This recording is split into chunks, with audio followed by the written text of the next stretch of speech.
Assalamualaikum warahmatullahi wabarakatuh. Baik, di sini saya Kamilatus Solihah akan mempresentasikan materi pendidikan dalam Al-Quran berdasarkan Quran Surah Al-Luqman ayat 12-19, Al-Jumu'ah ayat 2, An-Nisa ayat 59, dan Quran Surah Al-Ghasyiyah 17-21. Sebelum itu,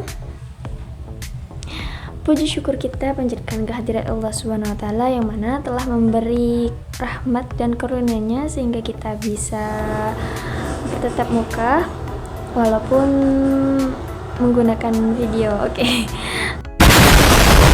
Teman-teman, pada presentasi kali ini saya akan membahas materi tersebut, ya, materi dimana tentang pendidikan dalam Al-Quran yang berdasarkan keempat surah tersebut.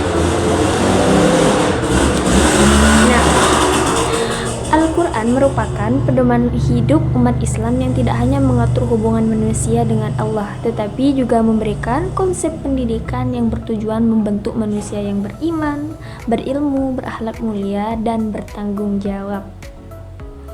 Nah, pada kali ini di Quran Surah Al-Luqman ayat 12-19, di mana ayat-ayat ini berisi nasihat Luqman kepada putranya yang menjadi contoh pendidikan dalam keluarga.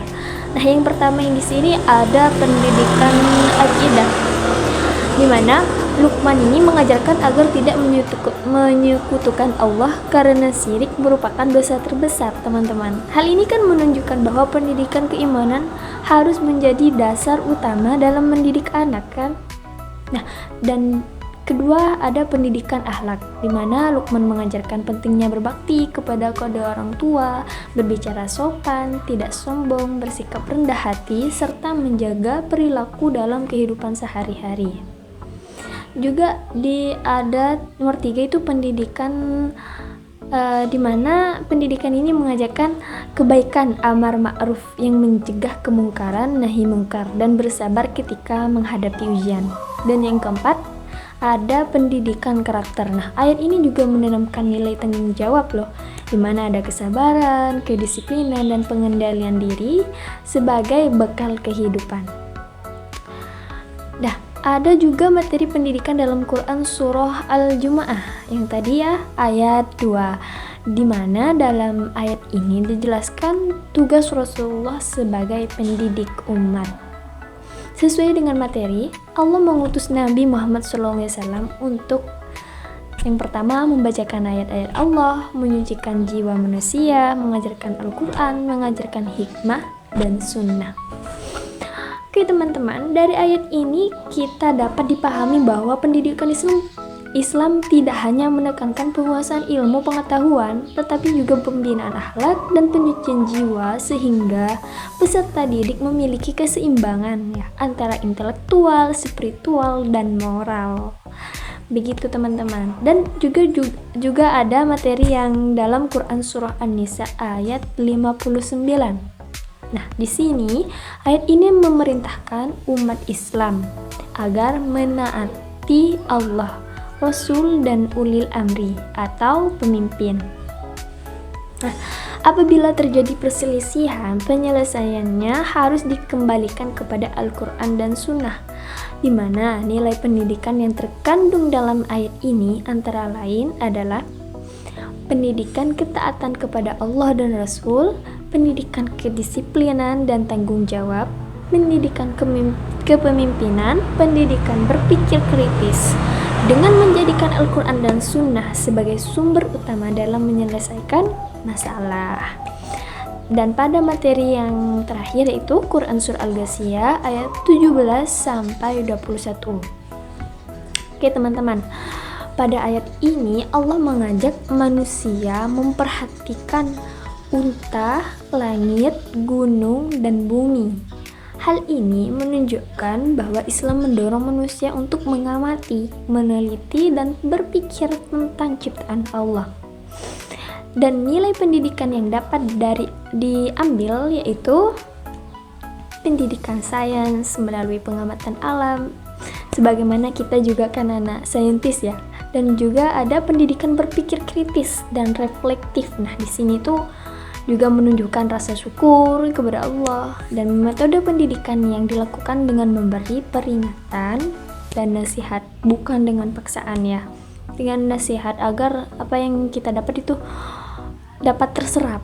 Nah, oke teman-teman, kesimpulan pada berapa tadi 4 materi tersebut adalah bahwa materi pendidikan dalam Al-Quran itu dapat meliputi pendidikan akidah, pendidikan ibadah, pendidikan akhlak, pendidikan ilmu pengetahuan, pendidikan kepemimpinan, pendidikan karakter, pendidikan berpikir kritis melalui pengamatan terhadap alam.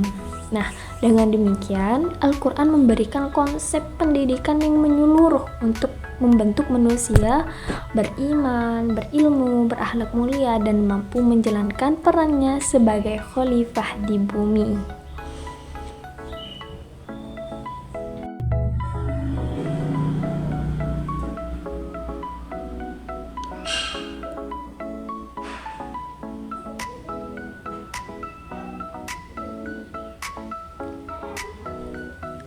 Oke teman-teman, dari 4 surah tersebut dapat disimpulkan bahwa Al-Quran ini kan memberikan konsep pendidikan yang sangat lengkap dan menyeluruh, di mana pendidikan dalam Islam tidak hanya bertujuan menambah ilmu pengetahuan, tetapi juga membentuk manusia yang beriman, berakhlak mulia, beribadah dengan benar, serta mampu menjalankan tanggung jawabnya sebagai hamba Allah dan khalifah di bumi.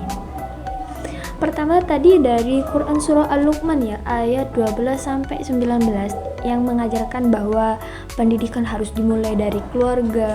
Orang tua memiliki peran penting ini dalam menanamkan nilai-nilai tauhid, mengajarkan ibadah, membentuk akhlak yang baik, menumbuhkan rasa hormat, serta melatih anak untuk bersabar dan bertanggung jawab atas perbuatannya. Hal ini kan menunjukkan bahwa pendidikan karakter harus diberikan sejak usia dini agar menjadi dasar dalam kehidupan seseorang. Tadi kembali juga ke surah Al-Jumu'ah ayat 2 yang menjelaskan bahwa tujuan pendidikan Islam tidak hanya menyampaikan ilmu, tetapi juga menyucikan jiwa dan membentuk akhlak. Rasulullah SAW diutus sebagai pendidik yang membacakan ayat-ayat Allah, mengajarkan Al-Quran dan hikmah, serta membimbing umat menuju kehidupan yang lebih baik. Oleh karena itu, pendidikan yang ideal harus mampu mengembangkan aspek intelektual, spiritual, dan moral secara seimbang. Nah, yang ketiga, Quran Surah An-Nisa ayat 59 yang mengajarkan pentingnya ketaatan kita kepada Allah, Rasul, dan pemimpin ulul amri yang menjalankan ajaran Islam, serta memberi pedoman setiap perbedaan pendapat atau masalah harus diselesaikan dengan kembali kepada Al-Quran dan Sunnah. Seperti tadi itu. Juga di sini mengajarkan sikap disiplin, beratur gitu, yang mengambil keputusan dari sumber-sumber yang benar. Nah, materi yang keempat dari Quran Surah Al-Ghasyiyah ayat 17-21. Di sini juga ada yang dinamakan pengamatan terhadap alam. Nah, Allah ini mengajak manusia memperhatikan penciptaan seperti unta, langit, gunung, apa tadi ya, serta cara berpikir kita. Dengan demikian mendorong pengembangan ilmu pengetahuan, penelitian, dan sikap berpikir kritis.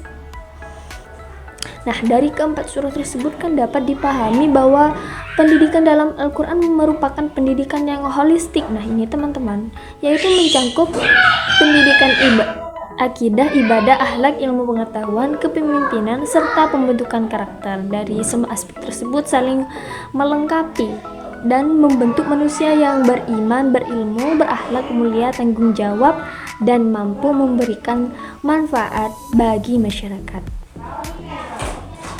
Sebagai mahasiswa juga bisa dikatakan harus menjalani sesuai dengan materi 4 surah tersebut ya kan. Dengan demikian kan ilmu kita yang peroleh tidak hanya meningkatkan kemampuan akademik, tetapi juga membentuk kepribadian yang baik, sehingga kita dapat menjadi pribadi yang bermanfaat bagi agama, masyarakat, dan negara. Oke teman-teman, mungkin cuman itu saja yang bisa saya jelaskan. Kurang lebihnya wassalamualaikum warahmatullahi wabarakatuh.